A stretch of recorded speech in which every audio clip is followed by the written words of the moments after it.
Tonight we report the results of a CBS News investigation into suspicious dealings by some companies that advise millions of Americans on how to get out of debt. Federal regulators today sued one credit counselor, AmeriDebt, saying it deceived customers by lying to them about what kind of company it is. CBS's Jim Acosta has the inside story.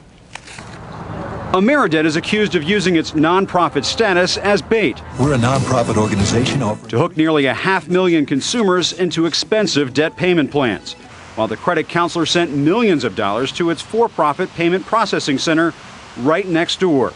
And as a CBS News investigation reveals, AmeriDebt isn't the only credit counselor with a questionable nonprofit operation.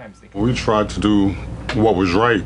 Carolyn and Maurice Allen turned to the nonprofit Genus Credit Management to dig out of debt. Did it matter to you that this was a nonprofit?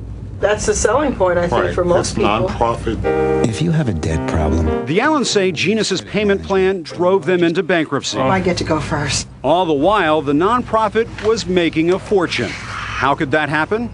Genus's tax records show after its founder set up the nonprofit, he started a for-profit business called Amerix to process customer payments. The result? $300 million sailed right through Genus to Amerix.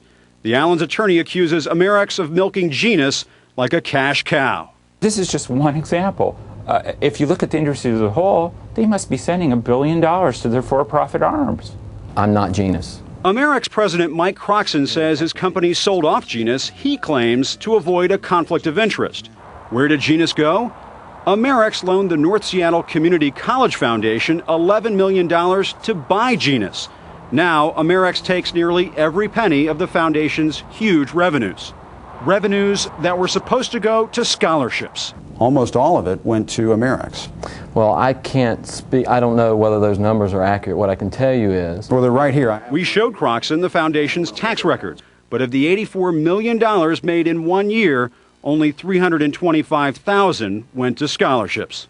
Some of these so-called credit counseling organizations clearly are taking advantage of people in a way that I find outrageous. The IRS told us it's planning to crack down on the credit counseling industry. Where warranted, we will revoke the tax-exempt status of some of those organizations.